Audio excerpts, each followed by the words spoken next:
O programa a seguir pode conter descrições de extrema violência e não é recomendado para pessoas sensíveis.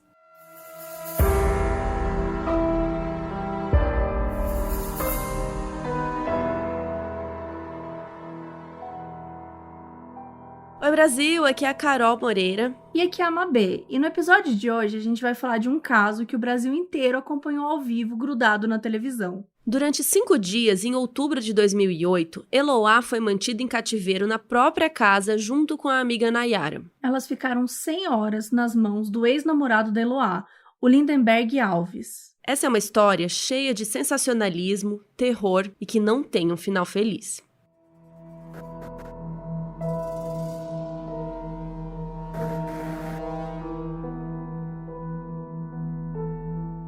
E antes da gente começar a falar desse caso, a gente queria trazer vocês aqui um pouquinho off, só pra gente contar do programa Além do Crime, que estreou já no canal do YouTube da Netflix. Sim, a gente tá muito feliz, a gente tá acompanhando a repercussão de vocês, a gente tá muito feliz que vocês estão gostando, e tem muito mais episódios, são 6 episódios ao todo. Vai sair quinzenalmente às quartas no canal do YouTube da Netflix, então se saiu nessa quarta, daí na outra não tem, e daí tem de novo, e assim vai, são 6 episódios, e assim, tá muito legal, a gente tá muito animada, e a gente espera que vocês estejam gostando. Exato, e vai contando pra gente o que vocês estão curtindo, o que vocês acham dos casos. Se vocês já conheciam, a gente tentou trazer alguns casos inéditos, como a gente até já comentou antes. Então, tem casos lá que a gente nunca trouxe no podcast. Então, conta pra gente o que vocês acharam, que a gente quer muito saber. Então é isso, a gente se vê lá no canal do YouTube da Netflix.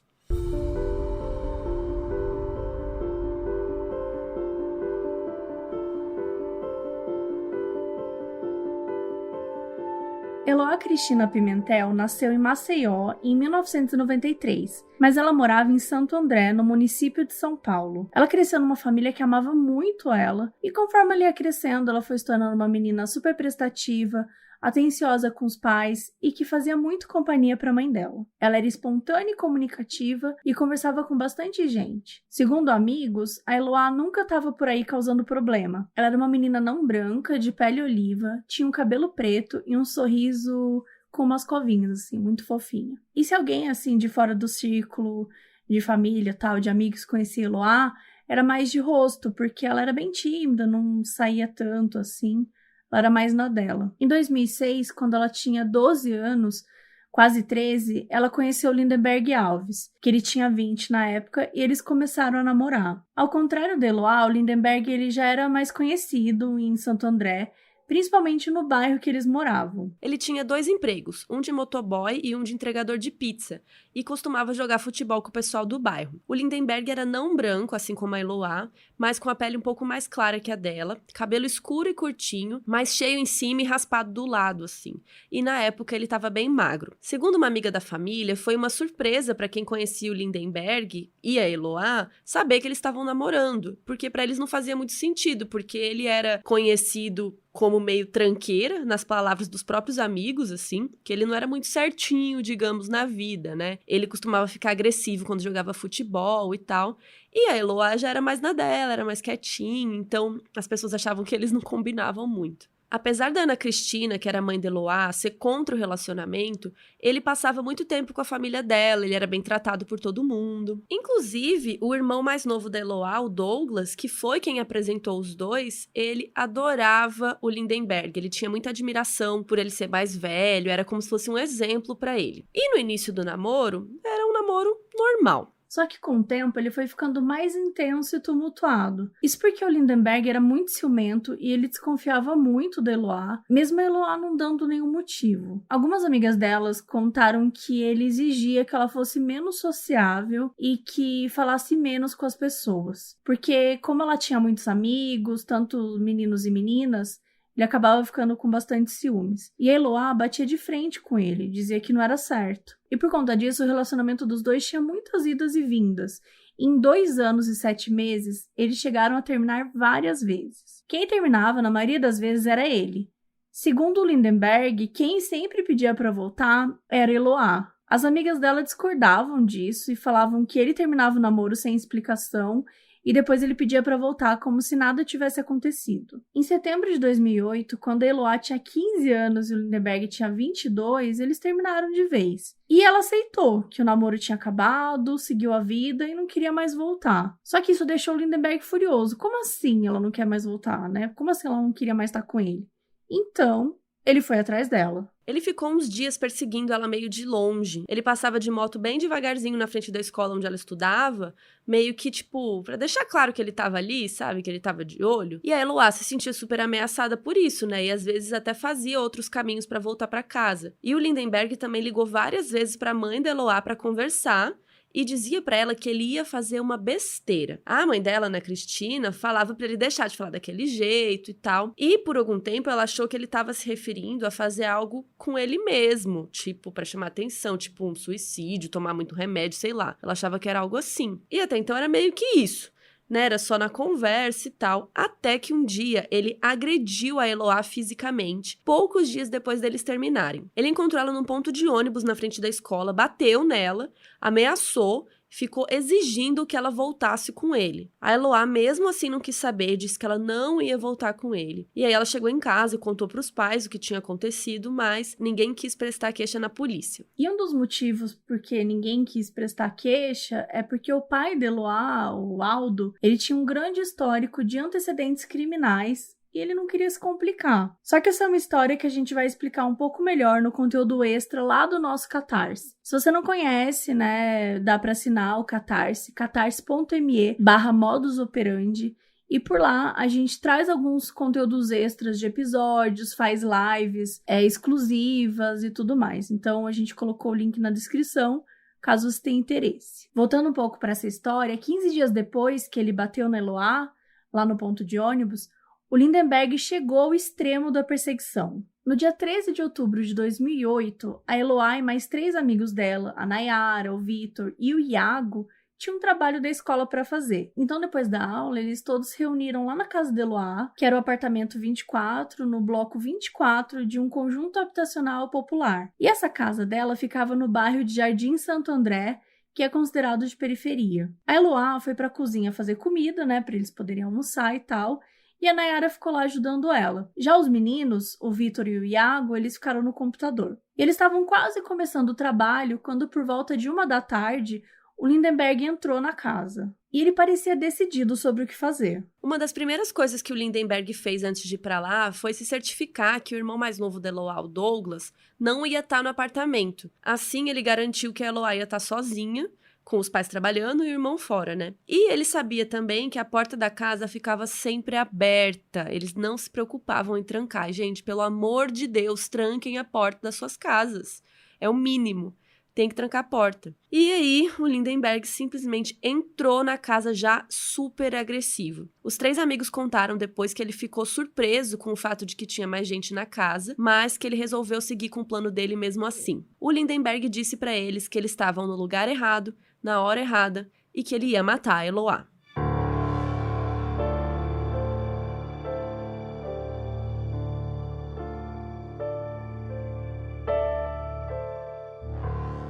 O pai do Vitor, um dos meninos, né, que estava lá na casa de Eloá, achou estranho, porque o filho estava demorando muito para responder, para voltar para casa e tal.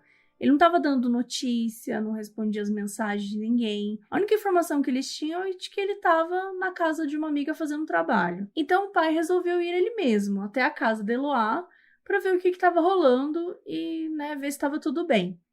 E não estava. Quando ele chegou lá, ele bateu a porta e o Lindenberg disse para ele ir embora, que ele estava armado, e aí o pai do Vitor chamou a polícia. O sargento Atos Valeriano, que foi um dos primeiros a chegar, já foi recebido com 2 tiros pelo Lindenberg, que foi direcionado a ele e tal, e também as pessoas que estavam ali em volta, acompanhando e tentando entender o que estava acontecendo. Nenhum tiro pegou em ninguém e ficou tudo bem. Mas aí o sargento já entendeu que o Lindenberg era perigoso, né? Que eles precisavam ter cuidado, que eles precisavam negociar com ele. E foi o sargento Valeriano quem lidou com as negociações nas primeiras horas do sequestro. Quando o reforço chegou, eles entenderam bem rápido que o que estava acontecendo era uma situação de cárcere privado, ou seja, sequestro com reféns. Todo mundo pensou que o Lindenberg ia desistir logo, ia liberar as crianças, né, os adolescentes, mas isso não aconteceu e as coisas foram foram só piorando. As horas iam passando, né? O dia foi virando noite. E aí, quando deu mais ou menos 10 horas daquela noite, do dia 13, 70 policiais chegaram para poder reforçar as ações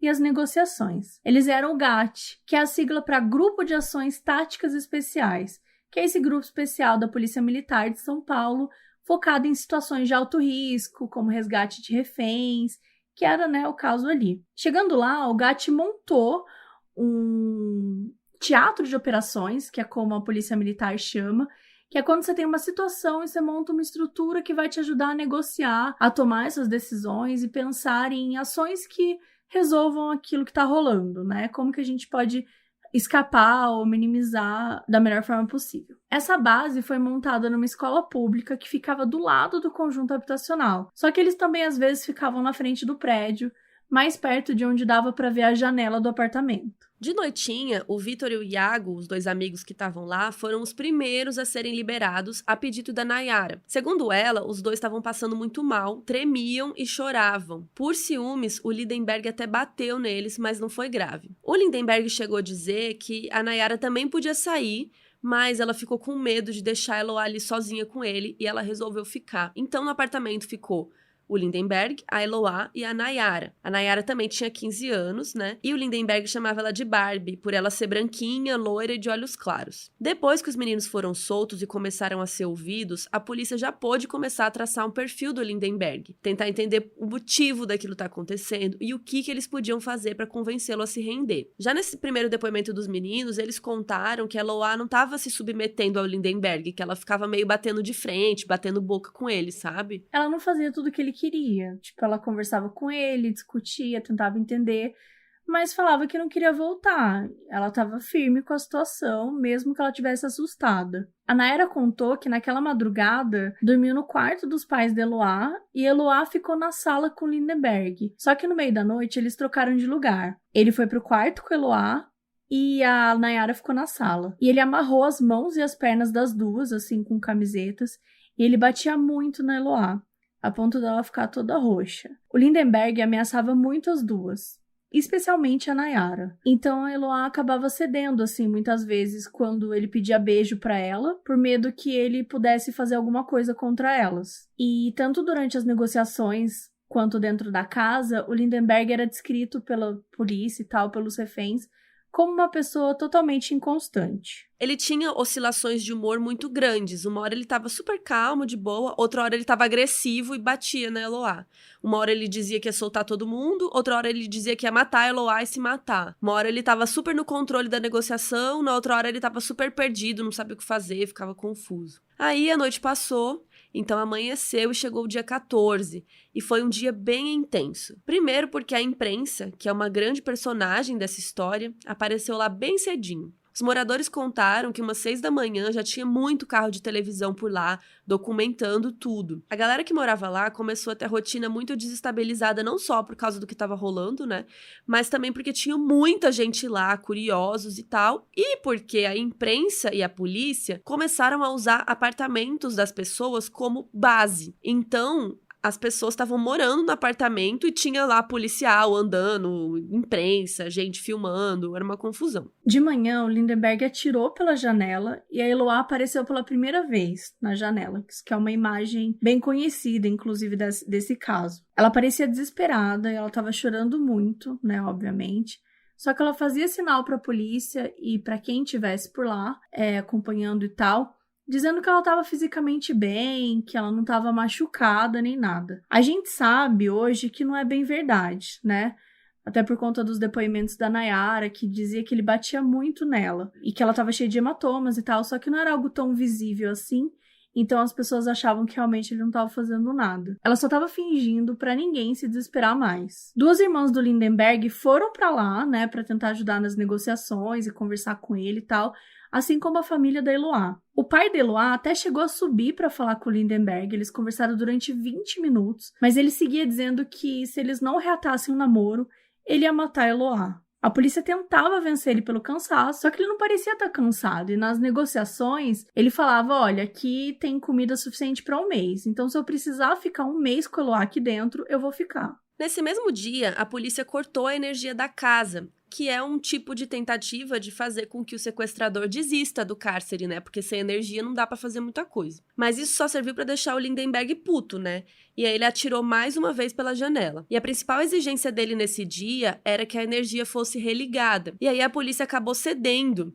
porque ele tava super instável, né? Não dava pra saber o que ele ia acabar fazendo com as meninas. E aí, depois que a energia foi religada, mais ou menos umas 11 da noite, o Lindenberg deixou a Nayara sair e falou pra ela que era porque ele tinha prometido pro pai e pra avó da Nayara que ia soltá-la, e não por causa da luz, como uma forma de agradecimento. Isso porque a Nayara falou pra ele, pro Lindenberg, que fazia 1 ano que ela não viu o pai dela. Daí o Lindenberg falou com o pai dela por telefone e disse que ia dar uma segunda chance pra ele ser pai dela de verdade. E ele tava se sentindo super no controle, assim, sabe? Como, ai, segunda chance, tô aqui. Como se o poder pra fazer isso fosse dele, assim. E depois disso, o Lindenberg conversou ainda com a repórter Zelda Mello, da Globo, por telefone e tal.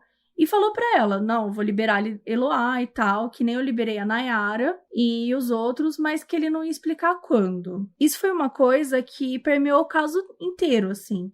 Que eram as emissoras de TV ligando pra casa de Eloá e falando com o Lindenberg direto. Gente, sério, isso é um absurdo em tantos níveis que eu não consigo nem falar isso sem começar a gritar. Porque, assim, isso, além de atrapalhar as investigações, é invasivo, é um absurdo. Tipo, não é o papel do repórter fazer isso. E isso estava acontecendo muito. Então, se a gente já reclama de Lollapalooza, de sensacionalismo, imagina as emissoras ligando para casa e conversando com ele enquanto todo esse processo era feito com a polícia. A sua irmã que está desesperada, falando bem de você para todo mundo entendendo que você sempre foi um cara legal. É que nesse momento ninguém entende o que passou pela sua cabeça. Mas por enquanto você não fez mal para ninguém. Quer dizer, dá tempo de resolver essa situação. Vamos terminar com isso na boa, Lindenberg. Você não é do mal, você nunca foi. Então por que a situação está chegando a esse ponto agora? E o sequestro acabou durando mais um dia. O dia 15 talvez foi o mais emblemático, assim, na mídia, já que foi nesse dia que aconteceu uma das coisas mais bizarras, talvez, desse caso. A entrevista que o Lindenberg deu para o programa A Tarde é Sua. Ou melhor, 2 entrevistas. De manhã, enquanto a Nayara dava o depoimento para a polícia, o programa já tinha ligado para o Lindenberg para fazer uma primeira entrevista com ele. O repórter Luiz Guerra conseguiu o telefone da casa de Eloá com familiares e tal, ligou e o Lindenberg atendeu. E nessa primeira entrevista gravada, o público já começou a entender que tinha uma negociação rolando com a promotoria, já que o repórter reforçou para o Lindenberg que a integridade física dele estava garantida. E assim, gente, a entrevista é uma grande bagunça, assim. Não, o repórter ficava o tempo todo chamando ele de querido, perguntando se estava tudo bem. Claro que não tá bem, né, gente? Claramente não tava. O Lindenberg falou que naquela altura ele não queria mais nada com a Eloá. E que ele se sentia sem sentimento mesmo em relação a ela e tal, que ele se sentia frio. E ele colocou a Eloá pra falar com o repórter e ela tava super fraquinha, assim, a voz dela e tal. Tava fraquinha, ela disse que não tinha almoçado ainda, tava com uma voz chorosa. E ela aproveitou pra mandar um beijo pros pais dela, falando que ia ficar tudo bem, perguntar como é que eles estavam e tal. E o repórter disse que eles estavam bem. Quando o Lindenberg voltou a falar com o repórter, ele alertou para que ninguém chegasse perto do apartamento, senão ele ia atirar no Eloá. E ele comenta que até um policial tinha se aproximado e tal, de manhã, e ele se assustou, ele quase tinha atirado no Eloá. O Lindenberg ficou todo o tempo fazendo esse suspense, sabe? Falando que qualquer coisa ele ia atirar, sabe? Meio que pra deixar a polícia assustada, né? Deixar a polícia de olho, assim. E ele usou muito o exemplo do caso do sequestro do ônibus 174, que a gente já falou num episódio aqui, no episódio 54, que é um caso que aconteceu nos anos 2000, no Rio de Janeiro. Então, o Lindenberg comentou muito sobre a ação da polícia naquele caso, falando que foi isso que fez o sequestrador atirar na passageira, e que ele podia fazer o mesmo com a Eloá, que ninguém queria que isso acontecesse e tal. E depois dessa entrevista, a Eloá recebeu comida, e ela usou uma corda improvisada feita com lençóis, para que os policiais pudessem colocar uma marmita para ela puxar. Só que assim, lembra que ele tinha dito que tinha comida lá pro mês todo, só que mesmo assim mandaram uma marmita. Talvez porque ele não quis deixá-la cozinhar, então a gente não sabe muito bem exatamente o que rolou. E a entrevista com esse repórter durou 8 minutos. E aí estavam exibindo e tal na íntegra, e quando tava quase acabando, a produção ligou de novo para perguntar se o Lindenberg queria acrescentar mais alguma coisa. E ele disse que queria sim, e ele entrou ao vivo para falar com a Sônia Abrão, que é uma das apresentadoras mais conhecidas da TV, que estava apresentando na época A Tarde é Sua, que tá no ar até hoje. E, gente, a entrevista com ela, que é absurda de todas as formas possíveis e imagináveis, seguiu os mesmos moldes, né, da entrevista com Luiz Guerra. Que eles ficavam o tempo todo falando pro Lindenberg o quanto ele era uma pessoa boa, que ele era incapaz de maldade e que tinha que acabar logo com aquilo. Ela também perguntou se estava tudo bem lá dentro, mas no geral ela era bem repetitiva, não deixava ele falar e tentava a todo custo convencer ele a se entregar. Então ela ficava, falando macio com ele, falando com jeitinho, sabe? E o Lindenberg criticou de novo a polícia ao vivaço e disse que não dava pra confiar em nenhum policial. Mas, ao mesmo tempo, ele disse que planejava se entregar e ele até disse como. Ele disse que ia soltar a Eloá primeiro, que ela ia descer com os 2 revólveres que estavam na casa e que depois ele ia descer com as mãos pra cima. Foi isso que ele contou ao vivo lá pra Sônia Abrão. Mas ele também não disse quando que isso ia acontecer, que ia ser quando ele quisesse, que ele não ia avisar ninguém. E na mesma entrevista, a Sônia Abrão, gente, falou com a Eloá. Ai, que assim, enfim. E a Eloá parecia um pouco mais calma nesse momento. Ela pergunta se a menina comeu, e a Eloá responde que sim, tal. E no programa, a Eloá também falou, abre aspas, tá tudo bem, tudo que eu peço é para os policiais terem tranquilidade, que o Lindenberg tá cheio de bala, então qualquer decisão precipitada vai me prejudicar. Fecha aspas. Entre a entrevista de manhã e a entrada dele ao vivo no programa, a Rede TV ocupou a linha da casa por pelo menos meia hora. E, obviamente, a polícia estava usando essa linha para fazer as negociações. Então, foi meia hora que se perdeu, né? Quando o policial poderia estar falando com ele, trabalhando nessa negociação. E a entrevista ficou sendo um dos maiores exemplos de assédio, da falta de noção da mídia em um caso tão grave, tão sensível como esse. E foi uma das grandes razões da oscilação do humor do Lindenberg ficar cada vez mais frequente dentro da casa. Segundo a Nayara, toda vez que ele aparecia na TV, ele ficava paranoico com o que as pessoas estavam pensando dele. E se por um lado a gente tinha os jornalistas investigativos, né, que trabalham mantendo contato só com a polícia, por outro lado tinha toda essa parte da imprensa que transformou o cativeiro da Eloá e da Nayara, né, e depois da Eloá, virou um grande espetáculo, famoso Lollapalooza, só que televisionado. E isso fez com que as pessoas ficassem muito envolvidas no caso de um jeito super intenso. Aí chegou o dia 16 de outubro e a polícia tomou a primeira das decisões que foi criticada por todo mundo. Chamou a Nayara de volta. Bem cedo, a polícia foi buscar na casa da avó, a Nayara. Ela tinha passado a noite lá e tal, depois que ela foi liberada e de dar o depoimento. E o Lindenberg, ele falou que ele queria a Nayara e o irmão mais novo da Eloá, que era o Douglas. Queria que os dois fossem pra lá. E era uma exigência dele e a polícia atendeu. Então, por telefone com o Lindenberg, a Nayara combinou que o Douglas ia ficar no lance da escada embaixo, assim, e que ela ia ficar no corredor perto do apartamento. Que ele ia abrir a porta, dar a mão pra ela e ia sair os 3. Ele, a Nayara e a Eloá. E até aí tudo bem, era um plano que eles estavam combinando. Só que não aconteceu exatamente assim.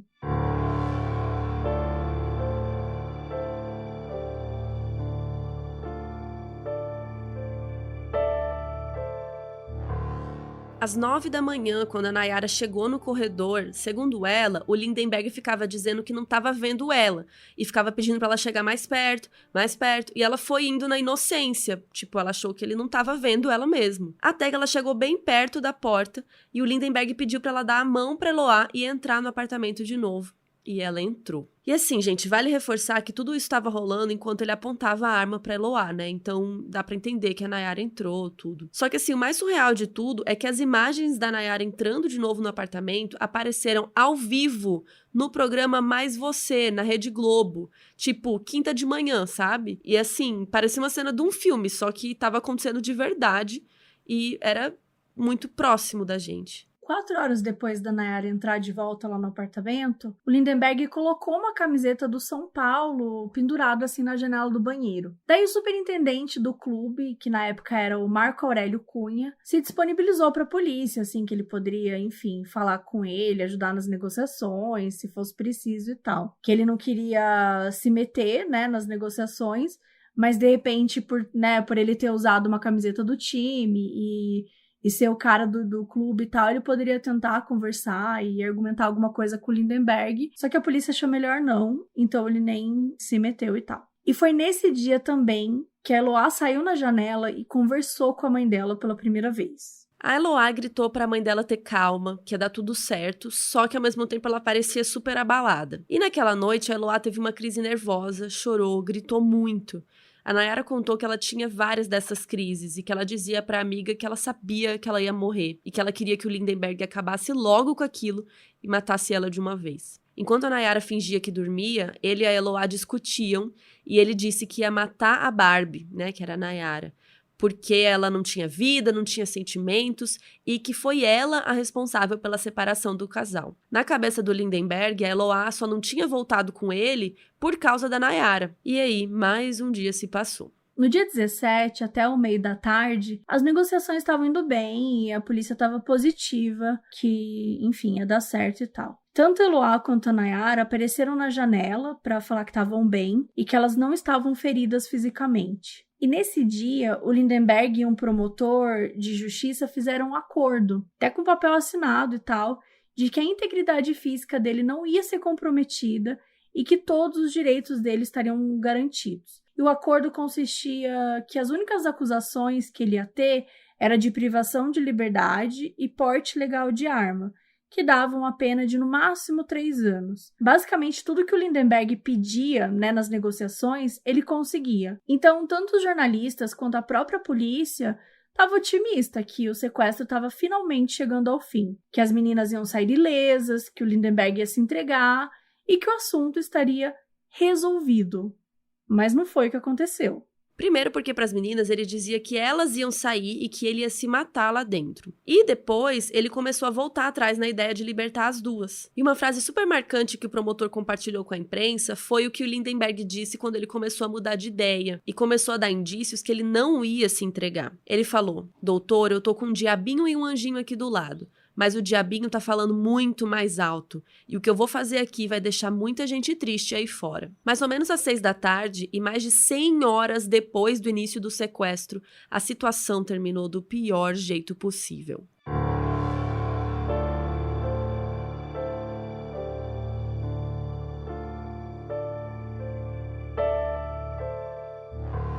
O GAT e a polícia militar disseram ouvir um disparo de arma dentro do apartamento e explodiram a porta usando uma coisa que a polícia chama de bomba de luz e som. Esse tipo de bomba faz um barulho muito alto e produz uma luz forte para poder atordoar o criminoso. E mais alguns tiros foram ouvidos. A Nayara comentou que na hora que ela ouviu o barulhão todo e tal, ela cobriu o rosto e ela sentiu um gosto estranho na boca. E ela ainda conseguiu olhar para Eloá bem rápido assim, só que viu que ela estava desacordada e deitada no sofá. A polícia levou um tempo assim para conseguir entrar porque tinha uma mesa bloqueando a abertura da porta. Então, segundo o coronel do GAT, isso dificultou muito a entrada da polícia no apartamento. Pouco depois disso, as imagens mostravam o Lindenberg lutando assim com a polícia para tentar se livrar e tal, mas os policiais jogaram ele no chão e imobilizaram ele com chutes. Ao mesmo tempo, outros policiais tiraram as 2 meninas de dentro da casa. A Nayara conseguiu correr para fora do apartamento e foi acolhida pelos policiais que tiraram ela de lá andando,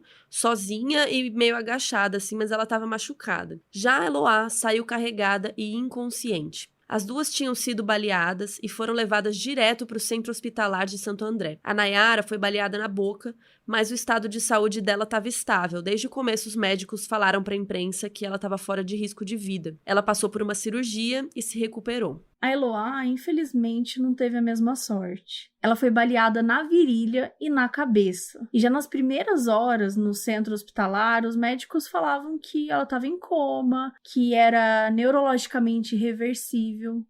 Ela tinha sinais vitais e tal, o coração dela estava batendo, mas ela não tinha reflexos neurológicos, ou seja, ela não respondia a estímulos médicos, também não tinha reflexo motor, e o sangue não estava, indo pro cérebro dela. E ela também tinha perdido uma parte da massa encefálica por conta do tiro. Então os médicos falaram com a família dela e quando era 11h30 da noite, do dia 18, no sábado, eles avisaram a imprensa de que a Eloá não tinha resistido. Ela tinha tido morte cerebral.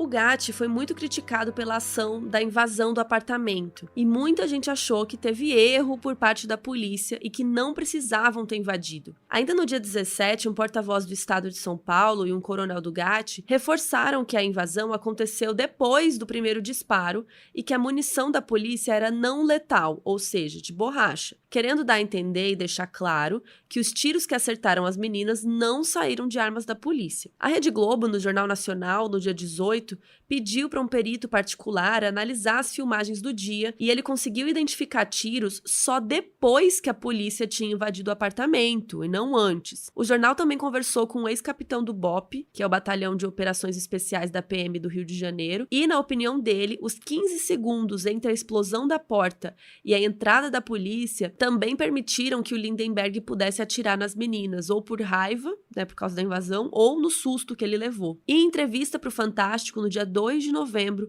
a Nayara disse que não teve nenhum tiro antes da polícia entrar, somente depois. O julgamento aconteceu em fevereiro de 2012. A estratégia de defesa usada pela advogada foi que o crime só aconteceu por um erro da polícia militar e que dentro do apartamento as coisas estavam calmas, como Eloá estava dizendo para a polícia e para a televisão. A advogada lutava para que o Lindenberg fosse condenado por homicídio culposo, ou seja, sem intenção de matar. Os policiais escolhidos para testemunhar reforçaram que só entraram na casa depois de ouvir um primeiro disparo. No terceiro dia, o Lindenberg deu depoimento. Ele ficou 4 horas respondendo perguntas, tanto da juíza quanto da acusação, mas só 10 minutos respondendo a pergunta da defesa. Ele confessou que atirou na Eloá só depois que ouviu a explosão e a polícia entrando e tal, e que em nenhum momento daquele dia, ou mesmo antes, que ele planejou que ela morresse. O Lindenberg disse que às vezes que ele disse para os policiais e tal que ele ia matar ela e depois ia se matar, que ele só estava inventando, que era só blefe. Ele também disse que a Eloá e ele tinham reatado o namoro uns dias antes do sequestro acontecer e que ele agiu por achar que a Eloá estava traindo ele com o Vitor, um dos amigos que estavam lá na casa no começo. Tanto os amigos da Eloá quanto a família negaram que eles tivessem reatado, tanto em entrevistas quanto em depoimento no julgamento. Uma das coisas mais marcantes foi quando o assistente de acusação perguntou por que ele não se emocionava enquanto falava da Eloá.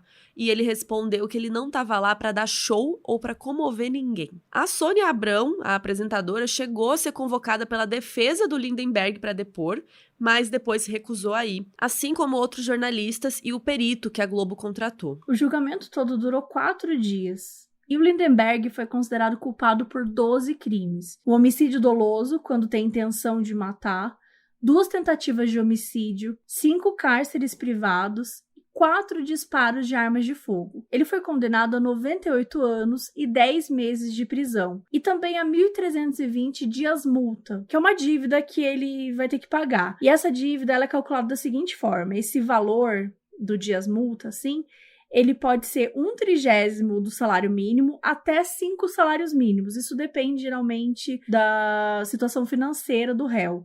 No caso do Lindenberg, foi estipulado o mínimo. A juíza, na leitura, disse que o Lindenberg teve uma intenção criminosa e cruel e foi muito frio, assim, que foi uma frieza assustadora, e que os dias que Eloá ficou preso no apartamento foram de horror e pânico. E a sentença foi transmitida ao vivo pelos mesmos canais que cobriram o sequestro 4 anos antes. A Globo, a Record, a Rede TV. A advogada do Lindenberg, a Ana Lúcia Assad, foi uma personagem à parte, antes, durante e depois do julgamento. Durante o depoimento da Nayara, ela insinuou que a menina tinha forçado o choro e que estava mentindo e chegou a perguntar para ela se os advogados tinham instruído ela a chorar. Em uma discussão com a juíza sobre uma questão de termos jurídicos, ela disse que a juíza precisava voltar a estudar. A juíza entendeu como crime de injúria e assim que terminou, que ela leu a sentença do Lindenberg e o caso estava encerrado, ela pediu a abertura de um inquérito contra a advogada. O inquérito foi arquivado porque o Tribunal de Justiça entendeu que a Ana Lúcia, que é a advogada do Lindenberg, ela estava sob influência de clima tenso do julgamento, enfim, pressão assim, de julgamento, e que a fala dela tinha sido só deselegante. O Lindenberg foi o único culpabilizado pela morte de Eloá. O inquérito que investigou a conduta do Gatti, no caso, foi aberto logo em 2008, mas ele foi fechado 2 anos depois, em 2010. Outro inquérito chegou a ser aberto contra o policial que mandou a Nayara de volta para o cativeiro no dia 16, mas também foi arquivado e nada aconteceu.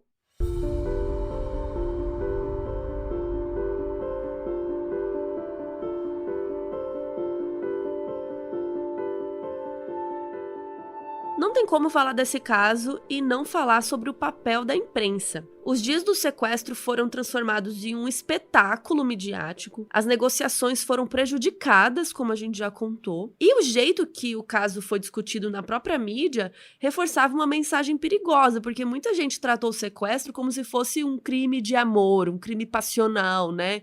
Ai, que ele amava muito ela e tal. Em muitos programas, o Lindenberg era descrito como um garoto de 22 anos, que era apaixonado, trabalhador, que ele só queria a namorada de volta, e que era compreensível ele agir daquele jeito. No programa A Tarde é Sua, um advogado entrevistado pela Sônia Abrão disse que inclusive esperava que o caso acabasse em pizza. Ele literalmente falou isso. E de preferência com um casamento entre o Lindenberg e a namorada apaixonada. Meu Deus. Doutor Ademar Gomes, né? Vamos falar do que espera o Lindenberg aqui fora. Boa tarde, viu, doutor Ademar? Prazer tê-lo aqui novamente. E com a sua experiência nos orientar aí sobre o que vai acontecer daqui para frente, para que a gente possa ter uma ideia. Bom, claro. Eu sou muito otimista, né? Eu espero que isso termine assim em pizza, né? E num casamento futuro entre ele e a namorada apaixonada dele, né? Certo. Ele está passando uma fase momentânea, né? Ele também tem perdido a motivação de viver, porque um rapaz jovem, quando se apaixona, muitas vezes se desequilibra, que é o caso dele. Radicaliza mesmo, né? Então, mas isso vai terminar realmente em um final feliz, graças a Deus, eu tenho plena certeza e convicção disso. É muito gente, é muito irritante ler isso. Tipo, na época eu lembro quando eu já achava um absurdo, mas assim, agora, revisitando esse caso, a raiva é muito grande, assim. Me lembra muito essa coisa... Sabe quando um cara faz um gesto muito gigante, assim, pra mulher voltar com ele? E você já percebeu que sempre que isso acontece, existe uma grande pressão em volta? Tipo, ai, perdoa ele, volta com ele, Sim. faz não sei o quê. Claro que a gente tá falando de uma coisa completamente diferente aqui, né? O cara tava literalmente sequestrando a ex-namorada. Mas a gente tem essa coisa de ficar romantizando histórias e situações e pessoas que a gente não tem a menor ideia do que acontece ali. A gente não tem ideia de como, de verdade, essas relações funcionam, de como, se existe alguma espécie de poder ali dentro, se tá um sendo submisso ao outro, a gente não tem ideia de nada. Então, por favor, parem com essa merda, porque é um absurdo ficar vendo essas situações, tipo, ai, tem que perdoar, porque ele fez uma coisa muito incrível. Tá, você não sabe o que aconteceu, e por que eles separaram, sabe? Esses gestos, esse tipo de coisa é absurdo. O cara tava ameaçando fisicamente, moralmente, de todas as formas possíveis e imagináveis. O cara falar que queria que rolasse um casamento entre ele e a namorada apaixonada, tipo... Não, que vai tomar no cu, né? Vai tomar no seu cu. Isso que você falou da romantização é muito bizarro, assim, porque já rolou comigo, assim, de um namorado ir atrás de mim numa outra cidade pra eu voltar com ele, sabe? E aí meus pais, ai, que lindo, né, coitado. E eu assim, coitado, caralho, ele tá me stalkeando, ele tá me perseguindo, sabe? Me deixa em paz, eu já falei que eu não vou voltar com ele. E ainda por cima, me transformando em bruxa, porque você fica tipo, você não vai voltar com ele? Ai, você que é errado. É. Olha o gesto que ele fez. Pois é, claro que obrigada a a gente voltar. tá, né, exemplificando aqui de outra forma, mas é muito isso que a Mabel falou, de tipo, esses gestos grandiosos são vistos de uma forma bonita. E, na verdade, não. É um gesto desesperado, né? E no caso do Lindenberg, então, nem se fala. E isso tudo acabou moldando a opinião de boa parte da população, né, gente? Um documentário chamado Quem Matou Eloá, que foi produzido pela diretora Lívia Pérez e tá, enfim, no YouTube, ele conta como é que a mídia, nesses casos, ignora o ciclo da violência contra a mulher. Então, um ciclo que começa com agressão verbal, passa pela agressão física, o homem se arrepende e pede perdão, e depois começa tudo de novo, até que algo mais grave aconteça. Então, nessa história, o Lindenberg virou um mocinho apaixonado, e a Eloá virou a namorada que tinha que voltar com ele. E não acabou aí, né? Porque, além do que aconteceu durante o sequestro, a cobertura intensa da mídia também dificultou muito o trabalho pericial depois que tudo terminou. Porque quando os peritos do caso pegaram os depoimentos dos envolvidos, especialmente da Nayara, que tinha ficado lá mais tempo, eles foram até o apartamento da Eloá para fazer uma reconstituição, né? Para tentar reproduzir o que tinha acontecido, tentar entender, comparar as provas materiais com os depoimentos das vítimas, dos policiais, enfim. E eles perceberam que os apartamentos próximos, que tinham uma vista melhor para lá, eles continuavam alugados pela imprensa. Isso porque eles queriam acompanhar cada centímetro da investigação e da perícia. No episódio sobre esse caso, que está disponível no Amazon Prime Video, lá no Investigação Criminal, um perito explicou que esse processo tem muitas partes e que ele tem que ser feito de maneira isolada e em segredo, óbvio. É, porque os peritos, eles fazem uma reprodução, né? Aí, por exemplo, vê que aquela reprodução não faz sentido com o depoimento. E aí vai variar, vai ser outra coisa.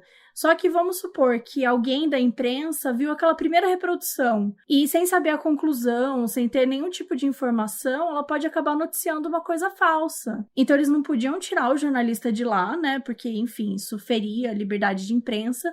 Só que eles também precisavam desse segredo, precisavam que isso acontecesse de uma forma mais sigilosa. Então eles fizeram o que dava. Eles colocaram alguns oficiais, assim, enfileirados na frente do apartamento, para poder cobrir a visão, para poder obstruir a visão da imprensa. Mesmo anos depois do crime, no próprio julgamento, a imprensa seguiu sendo protagonista. A Sônia Abrão até hoje jura de pé junto que ela estava fazendo só o seu trabalho e que ela não tem nenhum arrependimento. Numa entrevista para Marília Gabriela, ela comenta que ela não achou que estava atrapalhando as negociações, porque Lindenberg sabia que ele estava dando uma entrevista e que não estava negociando. Ela disse que se via mais como uma apaziguadora e não como negociadora, e que quem começou com a história de que ela estava tentando negociar foram os colegas de profissão que, de acordo com ela, ficaram irritados por ela ter tido esse furo de reportagem. A entrevista chegou a ser exibida no julgamento como parte da estratégia de defesa para mostrar que a imprensa foi, sim, grande responsável pelo descontrole da situação e, consequentemente, o desfecho do caso. O Datena, que na época estava no programa Brasil Urgente, que é um programa policial da Band, ele foi um dos profissionais que criticou mais abertamente a Sônia, chamando a Sônia de irresponsável, que ela estava se metendo numa situação sensível. Mas o programa da Sônia Abrão não tem culpa sozinho, já que a Rede Globo já tinha ligado para ele e até a apresentadora Ana Hickman, do programa Hoje em Dia, não ligou, mas ela pediu para que eles dessem um tchauzinho pela janela para mostrar que estava tudo bem. E a própria entrevista que a Nayara deu no Fantástico em novembro, ela é bem questionável, porque a repórter Renata Ceribelli disse que foi quase todos os dias na casa dela por 2 semanas para tentar convencer a menina de que a entrevista era importante. Importante pra Globo, né? Importante pra dar Ibope, esse tipo de coisa. Em dezembro, uns 2 meses depois do sequestro, o Ministério Público entrou com uma ação civil pública para que a Rede TV, que é a emissora do programa da Sônia Abrão, pagasse uma indenização por danos morais coletivos, ou seja, danos morais aos cidadãos, de R$1,5 milhão.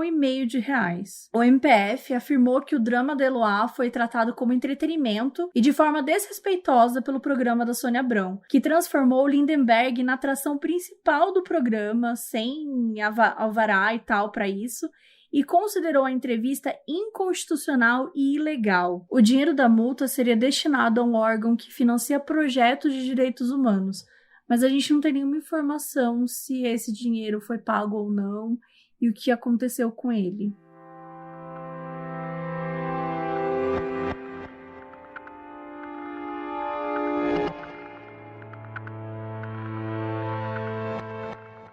Depois da primeira condenação a 98 anos em 2012, o Lindenberg passou por 2 reduções de pena. Em 2013, a pena foi reduzida de 98 para 39 anos por causa de um recurso apresentado que dizia que o júri e a juíza de 2012 tinham sido parciais. E essa pena depois virou 29 anos, já que, de acordo com o Código Penal da época, ninguém podia ficar preso por mais de 30 anos. E ele também teve 313 dias perdoados por trabalhar na prisão, e ele ainda está preso no Tremembé, que é um presídio de São Paulo que é considerado de criminosos mais famosos, entre aspas. Em setembro de 2018, o Tribunal de Justiça de São Paulo condenou o governo do estado a pagar 150 mil de indenização para Nayara, que é amiga de Eloá, por danos morais, materiais e estéticos por conta da decisão de levar de volta para o apartamento para negociar com o Lindenberg. Enfim, fez a menina voltar para aquela situação toda de horror de novo. Em 2020, ele pediu para ser transferido para regime semiaberto, ou seja, quando você tem direito a 5 saídas temporárias durante o ano, que pode ter alguns feriados, tipo o Dia dos Pais, Natal e tudo mais. Só que ele ainda vai passar por um exame criminológico que pode ser feito por um psicólogo ou psiquiatra ou algum assistente social para, enfim, ver se ele tem condições. Vale dizer que depois de tudo isso, a Eloá conseguiu ajudar outras pessoas. Logo que foi declarado que ela teve morte cerebral, os médicos esperaram o pai dela chegar no hospital, conversaram com a família e tal, e eles falaram com eles sobre doação de órgãos, já que ela era muito nova, e os órgãos dela estavam bons, estavam funcionando. A mãe da Eloá, Ana Cristina, ela disse que ela não teve dúvidas, que quando os médicos foram falar com ela, ela já tinha decidido que ia doar os órgãos. O Brasil é referência em doação e transplante de órgãos. 90% desses procedimentos são feitos pelo SUS, de maneira pública, e os pacientes recebem assistência integral e gratuita de exames, medicamentos para o pós e a própria cirurgia. Para ser doador de órgãos, basta informar seus familiares ou fazer um cadastro no site da Aliança Brasileira pela Doação de Órgãos e Tecidos, o ADOT. Os órgãos de Eloá salvaram a vida de 5 mulheres que hoje, 13 anos depois, são gratas pela decisão da família dela.